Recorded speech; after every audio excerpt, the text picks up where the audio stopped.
ఏట్రా పోలీసుల మీద మీరు ఇలా మాట్లాడతారా అనేసి మమ్మల్ని కాలర్ పట్టుకొని పైకి తీసుకెళ్ళి కాళ్ళు కిందన పెట్టి బూటు కాళ్ళతోని ఇలా గుండెల మీద పెట్టి బెల్ట్ ఉంటుందండి, అది టైర్ ఏదో బెల్ట్ ఉందండి, ఆ బెల్ట్తో ఎలా కొట్టారండి, కుక్కలను కొట్టినట్టు కొట్టారండి మమ్మల్ని.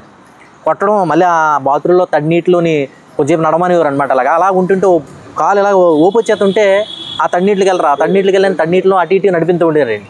అలా 3 టైమ్స్ చాలా ఇబ్బంది పడుతూ మనల్ని కొట్టేస్తున్నారని నేను అడ్డుపడుతుంటే నన్నేమో అసభ్యకరమైన బూతులు మాట్లాడుతూ ఒక సిఏ గారు ఎస్ఐ గారు ఒక గుద్దుతుండేవాడండి. నేను ఇండియాకి మరొకసారి స్వాగతము.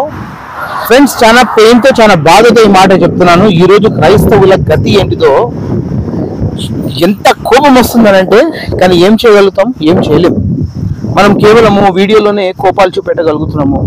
బయట వస్తే మనకే లోపల ఇరికిస్తూ ఉంటారు. మన కోపము దేనికి పనికి వస్తుంది, దేనికి పనికి రాదు. మనం ప్రశ్న అడిగితే చాలండి, ప్రశ్న అడిగితే చాలు. కుక్కను బాధినట్టు బాధుతున్నారు. ప్రశ్న అడిగితే కుక్కను బాధినట్టు బాధి ఎదుటి వాడికి అంటున్నారంట మా మనోభావాలు దెబ్బతిన్నాయంట. మరి ఒక దళితుడు, ఒక కామన్ వ్యక్తి, ఒక పాస్టర్ని జైలు లోపల కుక్కను కొట్టినట్టు కొడతా ఉంటే ఆయన మనోభావం లేదా? ఆయనకు సెల్ఫ్ రెస్పెక్ట్ లేదా? వాళ్ళకు రెస్పెక్ట్ ఉంది, వీళ్ళకు రెస్పెక్ట్ లేదా? ఎక్కడ అన్యాయం అండి ఇది? ఎంత దారుణం అండి ఇది? ఒక్కసారి ఆ పాస్టర్ గారిని ఎలా కొట్టారో ఆయన నోటి ద్వారానే మీరు వినండి. ఆయన మాటల్లో ఎంత ఏడుపు. చిన్న పిల్లలు ఉన్నారండి పాపం, మతోన్మాదులు దాడులు చేస్తూ ఉంటే ఆ పిల్లలు దాక్కొని పులిపిట వెనుకలో దాక్కున్నారంట. వాళ్ళు వీళ్ళపైన దాడి చేశారు.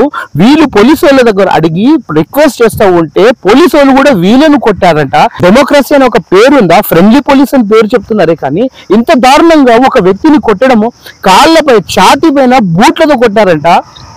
ఈపు మీద ఆ రబ్బర్ బెల్ట్ ఏదైతే ఉంటుందో, ఆ టైర్తో తయారైన బెల్ట్ ఏదైతే ఉంటుందో ఆ బెల్ట్తో కొట్టారంట అండి. తల పట్టుకొని జుట్టు పట్టుకొని గోడ చేసి కొట్టారంట అండి. ఇది ఏందండి? ఇది ఎక్కడ న్యాయం అండి ఇది? అసలు ఎస్ఐ గారు ఇలాంటి పనులు చేస్తూ ఉంటే సామాన్యమైన మనిషి పరిస్థితి ఏంటిది? ఆంధ్రలో ఇంత దారుణమైన రాజకీయం జరుగుతుందా? ఆంధ్రలో ఇంత దారుణంగా ఈ పోలీసు వాళ్ళ పరిస్థితి ఏంటిది? అంటే ఒక వ్యక్తికి జైలు లోపల అంత దారుణంగా కొట్టడమా? ఫ్రెండ్స్, దీని గురించి మీరు ఏమంటారు ఒకసారి ఆలోచించండి మీరే.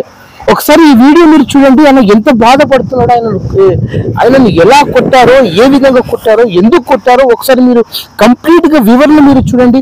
పాస్టర్ గారు ఎంత ఇబ్బంది పడుతున్నారో.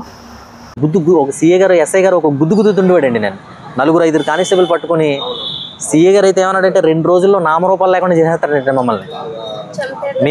నేను కానీ ఇన్వాల్వ్ అవుతే 2 రోజుల్లో మీరు లేకుండా అయిపోతారు ఏమనుకుంటున్నారనేసి సిఏ గారు ఎలా మాట్లాడటం అసభ్యకరమైన బూతులండి. ఎలా అంటే బూతులు తిట్టారంటే సిఏ గారు ఎస్ఐ గారు పక్క బూతులండి. ఒక సామాన్య పౌరుడికి బ్రతికే అర్హత మాకైతే నాకు నిజంగా చచ్చిపోవాలనిపించిందండి. ఆత్మహత్య చేసుకో చచ్చిపోవాలనిపించింది మాకు. అలాంటి పరిస్థితి తీసుకొచ్చారు ఈ పోలీస్ స్టేషన్లో మాకండి. నిజమండి, పోలీసులు మాకేదో న్యాయం చేస్తారని వస్తే మమ్మల్ని కొట్టడం ఏంటండి? అసభ్యకరమైన బూతులు మాట్లాడటం ఏంటండి?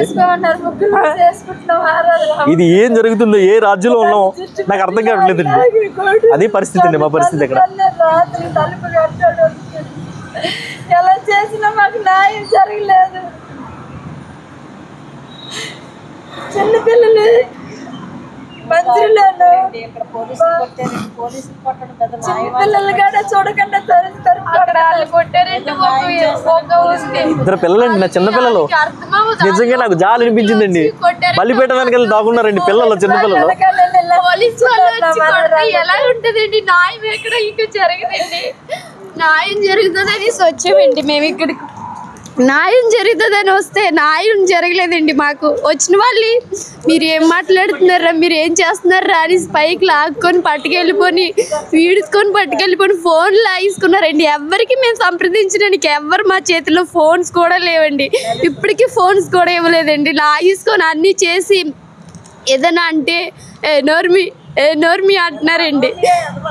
అలాంటి మాటలు, అసేవకరమైన మాటలు మాట్లాడి మమ్మల్ని చాలా బాధ పెట్టారండి. మాకైతే ఎంతో హృదయం చాలా బాధపడి ఉందండి. దేవుడికి మేమంతా దేవుడే చేస్తున్నాడు, దేవుడే ఏదైనా విజయం చేస్తాడని, కార్యం చేస్తాడని ఎదురు చూస్తూ ఉంటున్నామండి. మేము అధికారుల మీద ఎప్పుడూ నమ్మకం పెట్టుకోలేదండి. ఏడు పక్క డబ్బు ఉంటే ఆడి పక్కే మాట్లాడతారండి. కొంచెం అమౌంట్ వాళ్ళు ఇచ్చారని మేమైతే పేదవాళ్ళం అండి. డైరెక్ట్ గా వాళ్ళే చెప్తున్నారన్న. డబ్బులు ఇచ్చిన వాళ్ళని ఇదంతా డబ్బులు ఇచ్చింది ఎక్కడైనా న్యాయం జరుగుతుందండి. మాట్లాడుతున్నారు అలాగే మా ఎదురుగుండా మాట్లాడుతున్నారని. నా చైన్ లాగేసుకొని అన్ని లాగేసుకొని ₹1,00,000 2,00,000 ఖర్చు పెడతాం దీనికి అని వాళ్ళు మాట్లాడుతున్నారన్న. అంటున్నాడు నీ ఇంటి పట్టయా నాకంటాను ఇంటి పట్ట ముందు దోశ రద్దు చేసి గుణపాఠం వస్తుంది నువ్వే ఆడుతున్నావు ముసలి అనేసి నన్ను అంటున్నాడు. నా పేరు విజయ్ అండి. నేను కాకినాడ ఇంచుమించుగా 5 సంవత్సరాల సేవ చేస్తున్నాను. అయితే నేను ఆటో మీద వీళ్ళందరినీ తీసుకొచ్చాను అనమాట. ఆటో మీద తీసుకొచ్చిన తర్వాత లోపలికి నేను వీళ్ళతో పాటు వెళ్ళిన తర్వాత సార్ వాళ్ళు మమ్మల్ని కొట్టారండి, అలాగే మీరు కూడా మమ్మల్ని చాలా అసభ్యకరంగా మాట్లాడుతున్నారు, తిడుతున్నారు సార్, న్యాయం చేయండి సార్ అని చెప్పేసి అడిగినందుకు సీఏ గారు నా మీద తిరగబాటు చేస్తావేటని చెప్పేసి కమీజ్ పెట్టుకొని కాలర్ పెట్టుకొని చుట్టు పెట్టుకొని మొత్తం లాగేశారు సార్.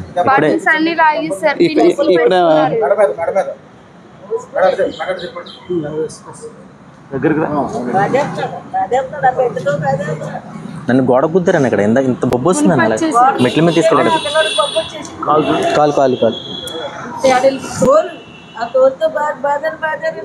లబ్బర్ తోలుతో బాతున్నారు అనమాట. ఫోన్స్ కూడా లేవండి అంటే నిజంగా నాకైతే చనిపోవాలనిపించిందండి. ఎందుకంటే ఎప్పుడు నేను తినలేదు పోలీసులు చాలా దెబ్బలో. నన్ను చాలా దారుణం అనమాట. ఎంత అరిసినా సరే సార్ వదిలేయండి సార్, దయచేసి మిమ్మల్ని అలా అనలేదు సార్, మీరంటే మాకు చాలా గౌరవం సార్ అధికారులు అని చెప్పేసి ఎంత చెప్పినా సరే వినిపించుకోకుండా ఆ లారీ టైరు బెల్ట్ ఏదైతే ఉందో ఆ బెల్ట్తో సీఏ గారు కొట్టడం, తర్వాత ఇంచుమించుగా ఎస్ఐ గారు అని బూట్ ఇక్కడ కాలు వేసారన్నమాట. ఛాతి మీద కాలు వేసి తొక్కు పెట్టడం, 2 కానిస్టేబుల్ కాలు మీద తొక్కు పెట్టడం. ఎంత దారుణంగా అంటే అసలు కనికరం లేకుండా చేసుకుంటూ వచ్చారండి. ఏం జరుగుతుందో అర్థం అవ్వట్లేదు. నిజంగా చాలా బాధ అనిపించింది, చనిపోవాలనిపించింది. ఇంకా నేను అప్పుడు చెప్పాను వాళ్ళకి, సార్ ఖచ్చితంగా నేను చనిపోతాను సార్, నాకు ఎందుకంటే చాలా అవమానం కలిగింది ఇది. నేను అడుగునందుకు, అంటే భారత రాజ్యాంగం ప్రకారంగా నేను అడుగునందుకు నన్ను ఎలా కొట్టారండి, నేను మిమ్మల్ని తిట్టలేదు, మీ మీద మాకు చాలా గౌరవం ఉందని చెప్పేసి అడుగునందుకు మీరు మమ్మల్ని కొట్టారు, చాలా బాధ అనిపిస్తుంది సార్, ఖచ్చితంగా నేను చనిపోతానని చెప్పేసి వాళ్ళకి చెప్పింది. అయినా సరే వినిపించుకోకుండా ఎలా అంటే మా అమ్మలు కూడా తిడుతున్నారు అనమాట.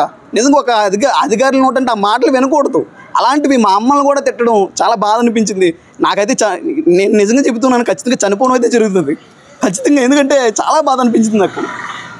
చాలా దారుణంగా చేశారు. తర్వాత కాలు తడపడం, మళ్ళీ తీసుకొని రావడం, కొట్టడం ఇలా చేశారు సార్. చాలా బాధ అనిపించింది నాకైతే.